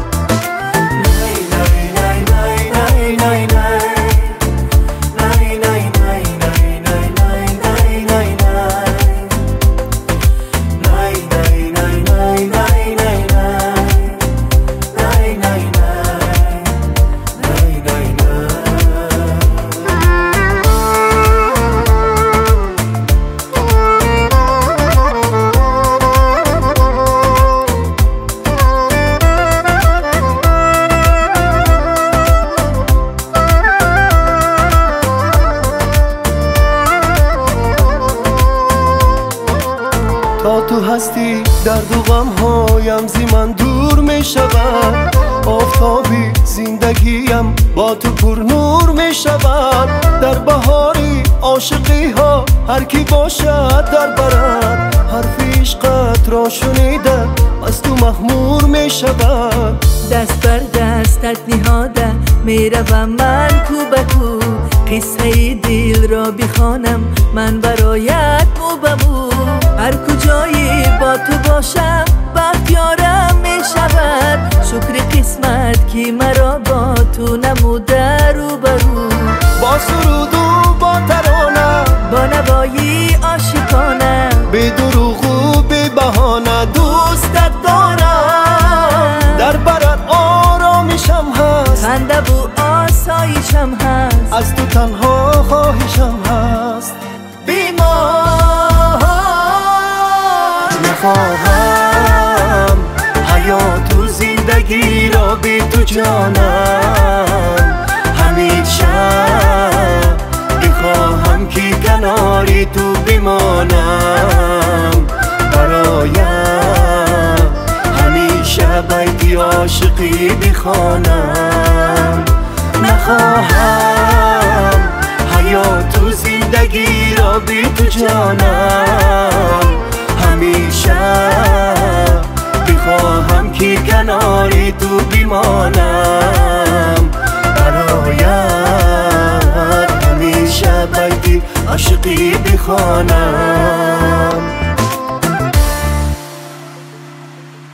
саломат бошед. ташаккур. албатта суруд ҳам тарбия мекунад шахсро, инсонро, бахусус оилаҳоро. вақте ки ин ҷуфти кабутар ин сурудро хонданд, воқеан ҳам хеле таъсирбахш аст.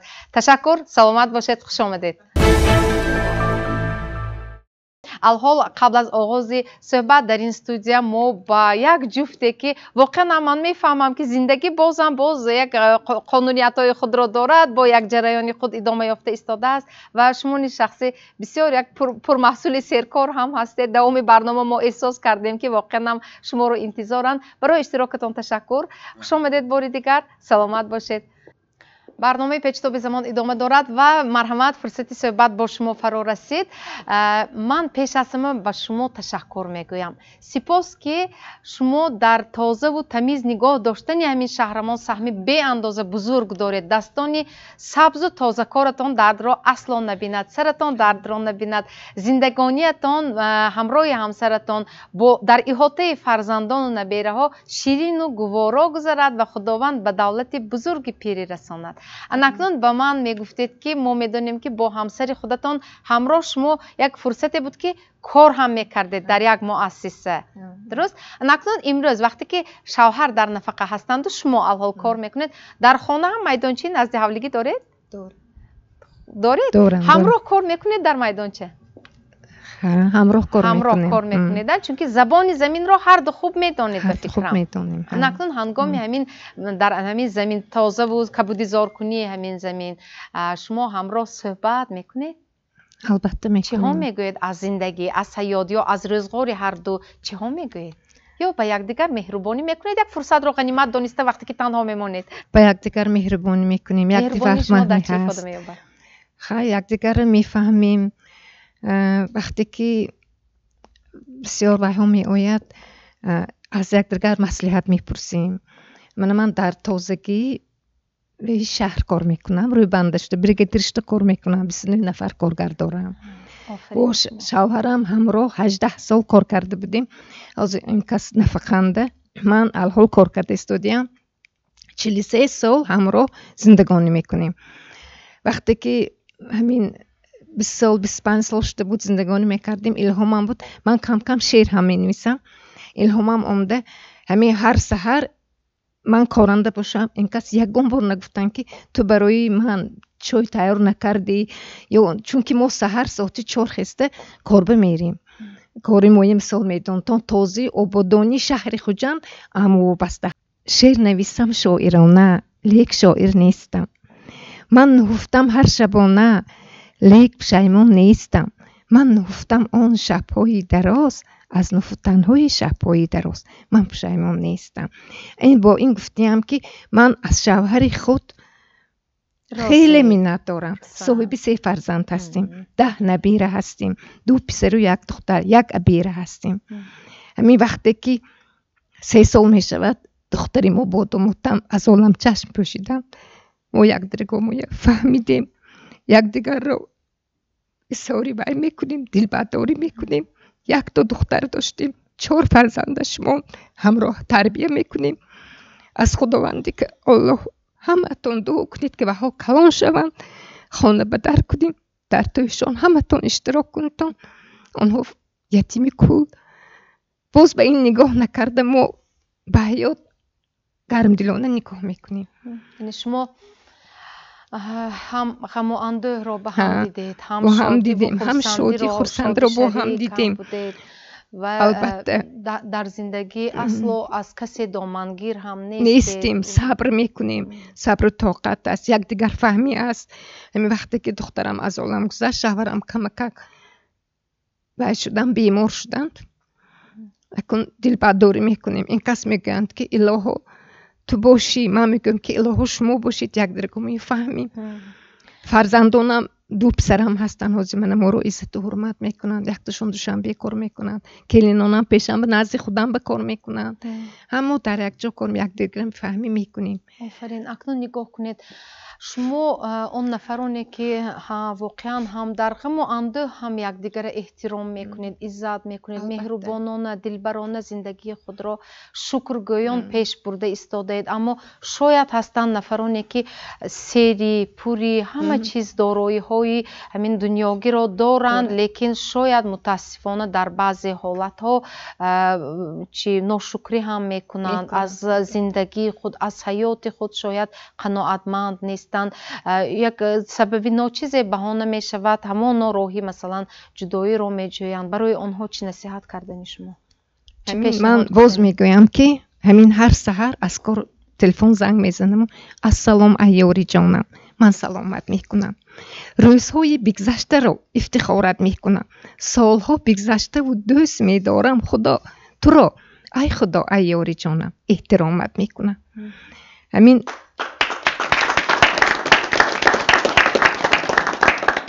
ما غم دیده باشیم هم، لیکن حاضر گفتم ما با آینده وای میکنیم، چون که از آنها نبیره ها 4 نبیره هم مونده‌اند.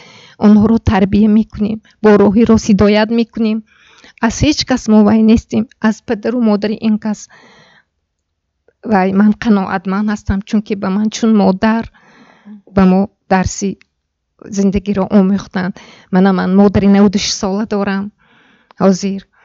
من اون کس به من نصیحت میکنند بچه‌ام میلش تو همش به برداشت کن، این به هر کس این خیل وای نمیشه و آدمی نغز خدا همین خیل میکند وای دنیا میکنی. فتا نصیحت میکنم، من به نصیحت مادری 98 سالم گوش میکنم، شوهرم رو عزت و حرمت میکنم، میخواهم که این کسم صبر کنم، همش نغز میشه در آینده نغز میشه. باشد الهو. البته آمین. حاج بابای عزیز اگر ایمانی سخن گفتن داشته باشید ما شما رو میشنویم. این کس اکن از وی کپس نمیتوند. رحمت. سلامت باشید. سلامت باشید. تشکر. خب مرحمت بیاید باز شما صحبت را ادامه دهیم. خب چند سال شد که شما با هم خب زندگی یک جای دارید؟ 56 سال. 56 سال. آفرین. آفرین. بسیار خوب. من دو کس همراه سارا خانم یک کارتمس جه زده بودن که 15 مای آیلوی رئیس آیلوی جدایی هم آن دیگه حاضر من خرسان شدم. من معلم برآمد کردم گپای ناز گفتن، حاجی داملا سخنان ناز کردم. مونده 4 فرزند، 3 پسر یک دختر، همه‌شون خانواده، نویره ایوره 20 اضافه تا نویره تا ایوره. من یادگار عزت و حرمت کرده گشتیم. خب من یگان دن من میخواد 50 سال عمر داشتیم، مثال به یک تا حقوق یا حقارت بی‌معنی اما شنیدیشان دی حاجی آیا کدی حج برفتیم حاجی های شدیم دی اما ما همین دعای پدر و مادر ما کتی یاردمی فرزندا کتی رفتم دی ما آمین عائله دار ما جدا یا میندار خلاص ما جدا همه تکلیف کردیم. اکو من یک تا خواهش همین که حاضرنگی فرزندا یکمش این که اقدر دوی پدر و مادر نمیگیرن قدر زنبان نمیرسن. چرا به فکر شما؟ پدر و مادرشان چندی قدر پوچ کن کرده گران میبینن خانواده قایده همین سیپله گپ و قایده نمیبینی که ناهم گپ ده قایده عمر خودش دراز نه منوش 60 سال 50 سال اون نمیبینیم اونی که تو همین با جنگ و جنجال چه دکار حیات نازش گذاشتن نکن حیات نازشه من چون نکنم حاج آیل میگم حاج آیه مرحمت از همسری خود راضی و قناعتمند هستید شما؟ البته قناعتمند هستم 56 سال یک جور زندگی کردیم صاحبی 4 فرزندهای خانواندیم همش معلومات عالی کردیم همش کارهای نازنده کار و آموزگار همشون ناز درست از شما آمده مصلحت میپرسند فرزندان؟ ها البته میپرسند و با مصلحت شما وقتی میگوید گوش میپرسند اجرا میکنند خیلی های من همشون کار میکنند یک تاشون همشیری شفقت خودم بایی همشیری شفقت یک تاشون چیور یک دخترامو آموزگار سال 2017 معلمی سال شدن دوشنبه رفته یکم جای گیران اومد دخترم فرزندام همش آیله های نازل فرام دیگه همه یادگار فهمی آیله مونده های همیشه هر پگرز دسترخوان را کشاده نانشته میکنیم بعدی نانشته شوهرم مرا دعا میکنند که پروردگار تو رو دفعه وقت در پناهش نگاه دارد دوره پیری و اکون یادرگه همو و دعا کرده وای کرده میشنن خودتون شخصا چای و نهاری تیار میکنید؟ شخصا تیار میکنم اگه اینه ها با وقت کار میبروند اگر نمازگر و اکار بیانگر و ها دیگه تاقا های میکنن بگو همراه همه نشسته خوراکشون میخورید یا هر دو؟ نه دیگه همراه کنی کری همراه اکنون شما رو مهربانی میکنن حاجی بابا در الهیدگی اگر تنها مانید چی میگویم؟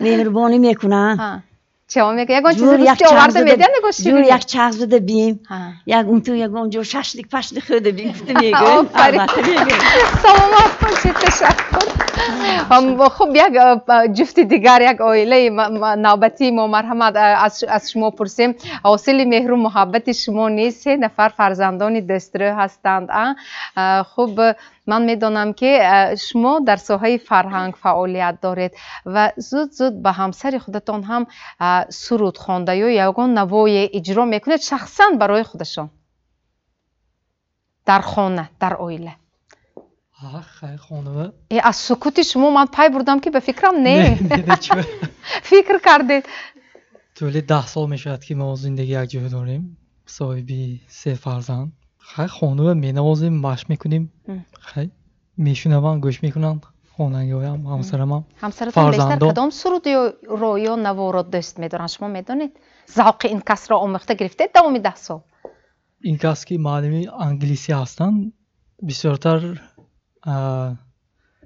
موسیقی های اروپایی رو خوش میبینم همه مینوازیم خب شما اجرا میکنیم بسیار خوب اکنون چه خیلی شد که شما عائله شما برپا شد شما یکدیگر رو چه خیلی انتخاب کردید چه خیلی یافتید یکدیگر رو عائله ما با رازگی پدر و مادر ما برپا شدگی خیلی با رازگی پدر و مادر کی بسیار خوب و شما خرسند و قناعتمند هستید خیلی معلمه بیاید شما صحبت کنید شوهرتون کمتر به فکرم کمگپتر هستند اینکه سرود میخوانند در خب فرجام برنامه ما از شما یک سرود امیدوار هستیم به این نوبت گیرید اکنون شما گویید خب کدام خصلت شوهرتون رو شما بیشتر پسند میکنید خیلی که شما هم دیده ایستادید و همه شما شاهد هستید این کس که صنعتکار هستند من این کس را میدونم از مزاجشان هر یک شخص 4 مزاج دارد یکی از مزاج آن کس این به فکر من در اینجا روانشناس هستند و صنعتکاران یا اینکه رسامان به گروهی اینها آرام طبیعت هستند بسیار اینها با عمل را دوست می‌دارند من که همین را میدانم بنابر همین هم خاراکتر این کس را پرتر آموختم کم گپو لیکن پرمحصول کم گپو لیکن گپ را نمیدونند و کارو میدونند یعنی با عملشون با رفتارشون من این کس را به این کس باوری حاصل کردم بنابر همین هم به این کس بسیار به این چیز ایراد هم نمیگیرم با اندیشه شخصی خود شما چه کدام خصلت شما بیشتر به شوهرتان پسند است خودتان گویید خب من که آموزگار هستم این طلبات این کس رو هم میفهمم و سکوتی من و صبر من به این کس شاید که پسند باشد. زیرا من حالت‌های می‌شود که زندگی این پستی بلندی‌های خود را دارد. وقتی که عصبی این کس آید من میفهمم شد علی جان شد جانش میگویم تمام یکی گپی نمیزنم بس نمیکنم واقعا هم بس نمیکنم میدونم که بنابر همین بس نمیکنم. بعد این کس هم یک سرودی دوست داشتهشان را گوش میکنن. من باشم کاری خود که آواره میگردم میگم پسندگی ها یکم دوست میداشتی میپسندم یا اینکه کتابی دوست داشتی خود رو هم دارم. چقدر که گفتن من معلم زبان انگلیسی هستم بسیارتر از سامانه‌های اینترنتی سخن‌های انگلیسی رو گوش میکنم چون که برای رونق و رواج کسبی من این خیلی برای من مفید است. راست میگویند همسرتان همین خصلت صبر اون کس را دوست می‌دارید و جایش آید و جایی که لازم است خاموش بده میتوانند. بسیار خوب تشکر. در آخر برنامه ما از شما سرود امیدوار هستیم. الحال با همین جوانکایی که از آغاز برنامه ما رو با دقت جدی گوش کردند در موردش یک ذوق هم کردند. من میدونم که بعضی از اینها البته عائله دار هم هستند. خب تجربه زندگی اون نفرانی که امروز در برنامه ما اشتراک میکنند پیش از همه شاید برای شما یک نمونه بهترین شده توانست در عائله داری مثلا مثال های آنها رو شاید شما به کار میبرید؟ با مصلحت‌های نزد دادن فهمیدیم که یکدیگر فهم می‌شود آیلنده با مهر و محبت صبر شدنش در کار. از برنامه امروزه برای خود چی برداری کردید؟ بسیار سخن‌های ناز این شخصیت‌ها گفته گذاشتند به خود بسیاری چیز فهمیدم. از اشتراک خود در این برنامه ما شما قناعتمند هستید؟ قناعتمند هستم چون که بسیار عائله های نمونوشتن اینجا ما فهمیدیم که با عائله اگر پروا کنیم اگر با صبر و طاقت شدن در کار یکدیگر فهم شدن در کار عائله به و زندگی پیش میرد همین که. تشکر. شما چه شاید اون سخن‌هایی که اینجا شنیدید شما در بیرون از کسی نشنیده اید شاید نمیشنوید و برای خود چه گرفته توانستید اون چیزی که برای شما لازم است شنیده و گرفته توانستید برای خودتان الحال امروز از همین برنامه؟ بله البته هر روز هم پدر و مادرم بیبیام بابام ما رو تربیه میکنن حالا ما زنگیر هستم. شما در جستجوی عروس هستید در انتخاب هستید پس چقدر عروس رو انتخاب میکنید برای خود؟ با روزگی مادرم با کمک مادرم عین حال کفته ایستاده. اگر پدر و مادرتان انتخاب کنم بهترین. راست میگوید به شما باور کنیم همه با یک آواز گفته ایستادن که انتخاب پدر و مادرم یعنی پدر و مادر خطا نمیکند شما رو به آتش نمیپرتاید و بهترینش را برای فرزندش البته خوب همچون همسر انتخاب کرده میتواند. لیکن در اصل اگر به واقعیت نگاه کنیم شاید نمیخل جوانکو من همین دوست میدارم و با این نفر خانه‌دار میشوم هم میگویند. خب نگاه کنید معلم بیاید با برنامه امروزه یک خلاصه هم میکنیم از خب برنامه امروزه برمیآید که واقعا هم گپ سری مثلا همین چی میگویند اکن دوست داشته عائله دار شدن یا انتخاب همسر شاید اینجا هم باشد لیکن شاید نباشد. به هر حال بخت چیزی عزیز است شیرین است و چخیر کنیم که انا همین خب عزیزی رو انا همین نعمت رو هر یک انسان درک کرده تواند احتیاط کند.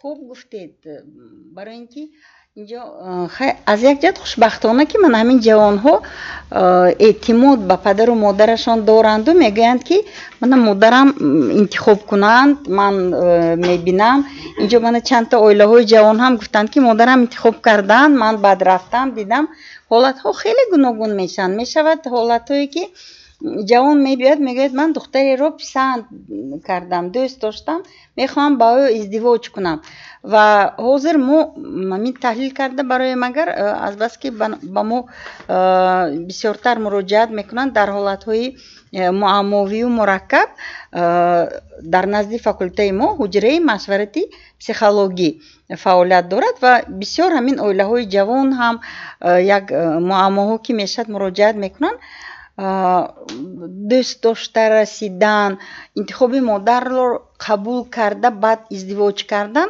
این قدم اولین است به حیات اویله‌داری.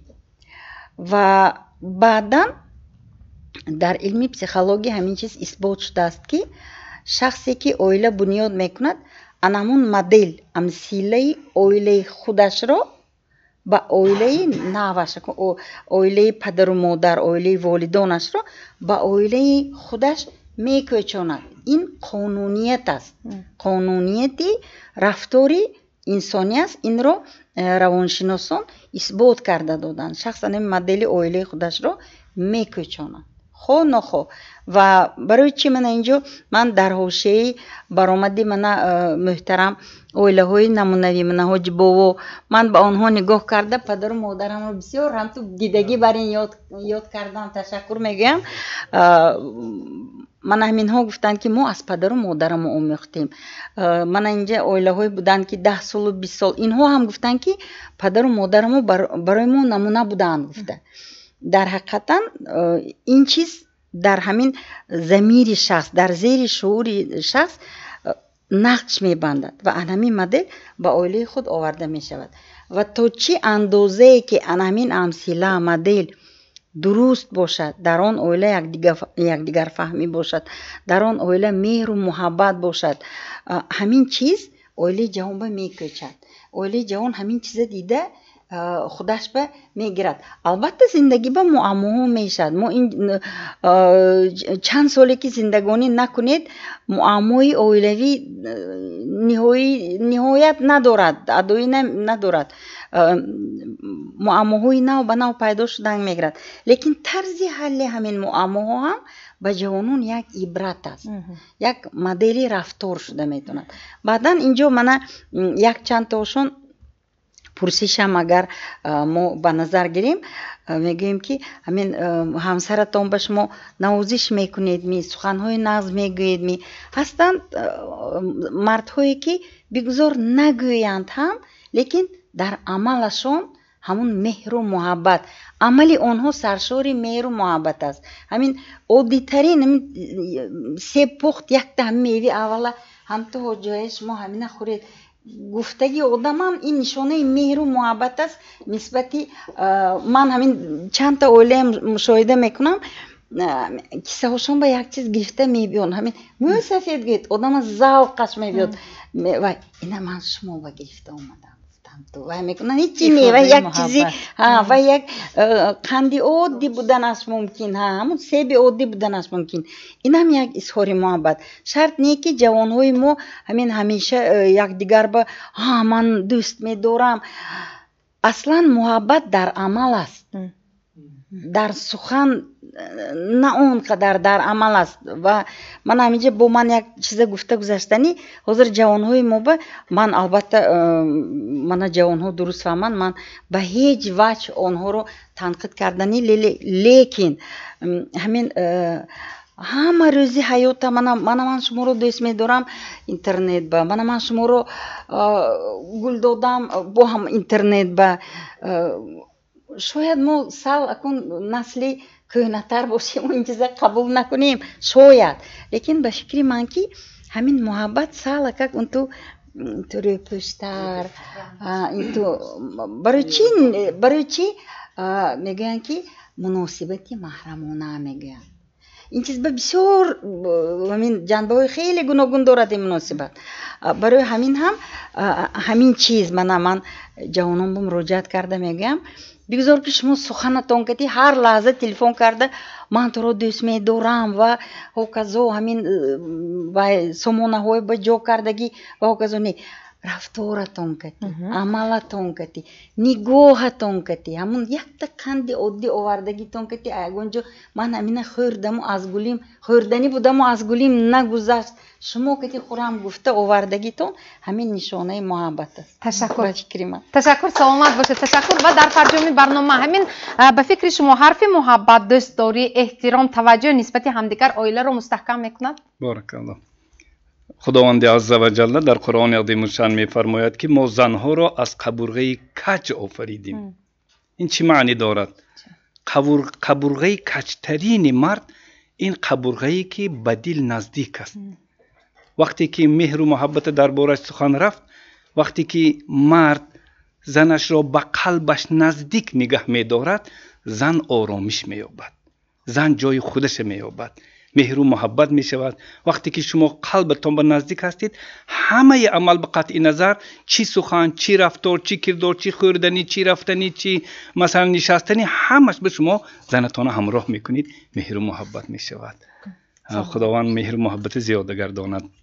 سلامت باشید. چون اینجا اویله های نمونوی، اویله های برویمند شهر خوجند جمع آمدن و از زندگی روزگار عبرت بخش خود برای ما حرف های پندآمیز گفتن و ما خلاصه کردیم که واقعا هم انسان میتواند تنها در اویله خود را خوشبخت احساس کند، یعنی زن پهلوی مرد، مرد پهلوی زن. و دولت نیز امروز جامعه نیز وقتی که اویله ها خوشبخت است، پایدار است، همون قدر دولت توانا، ملت ما سربلند و پایدار میماند. برای همه اویله ها من خوشبختی آرزو میکنم. تشکر. موضوع امروزه خود را روشنگری چراغ خاندان عنوان گذاشتیم و این به سبب نیست، زیرا اگر زن و شوهر جفتی مناسب و مهربان باشند، زندگی یکجایه را در اساس مهر و محبت، باوری به همدیگر بنیاد کنند، البته نسل آنها نیز خوشبخت و پیروز می شوند. در این حالت نه تنها خانه روشن می گردد، بلکه جمعیت، جهان آباد شده می تواند. باقی همدیگر را احتیاط و احترام کنیم. لطف و مهربانی، مرحمت را ارزانی داریم. حرف محبت را از همسر خود دریغ نداریم و در آخر یک آغوش گرم شما راهی تمام مشکلات زندگیتان را روشن کردنش ممکن است. دوست دارید و عائله خود را احتیاط کنید. مهمانان عزیز، برای اشتراکتان در این برنامه سپاس. تا برنامه دیگر در پناه خدا باشید. خیر. و در فرجام یک سرود وعدگی. مرحمت.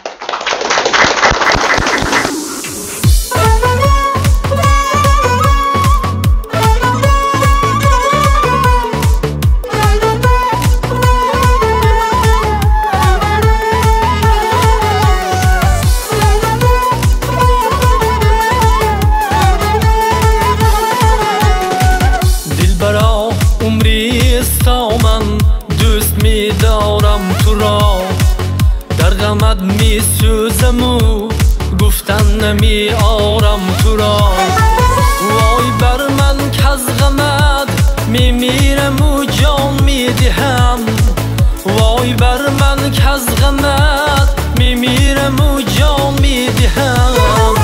واگهی نیست از دلی افگار بیمارم تو را، واگهی نیست از دلی افگار بیمارم تو را. دوست می دارم تو را، دوست می دارم تو را، دوست می دارم تو را، من دوست می دارم تو را، دوست می دارم تو را، من دوست می دارم تو را.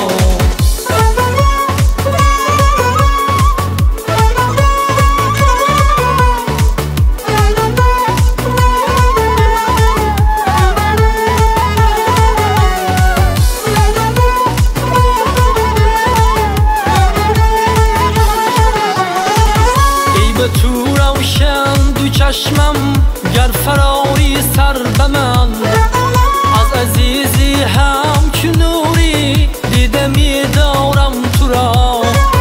داری اندر سر که بگذاری مرا و من برام، در جمیعی عمری خویش از دست نگذارم تو را، در جمیعی عمری خویش از دست نگذارم تو را. دوست می دارم تو را، دوست می دارم تو را، دوست می دارم تو را، من دوست می دارم تو را، دوست می دارم تو را، من دوست می دارم تو را.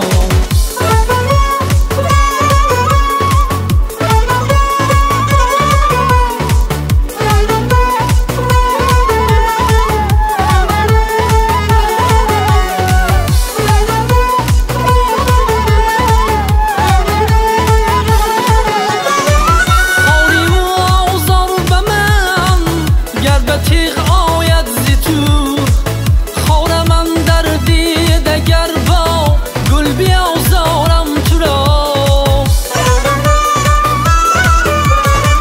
خاری و آزار به من گر به تیغ آید زی تو خور من در دیده گر با گل بیازارم تو را یک نفس از پای ننشینم به جستجوی تو یک نفس از پای ننشینم به جستجوی تو یا کنم سر را فدایت یا به دست آرم تو را یا کنم سر را فدایت یا به دست آرم تو را دوست می دارم تو را دوست می دارم تو را دوست می دارم تو را من دوست می دارم تو را دوست می دارم تو را من دوست می دارم تو را من دوست می دارم تو را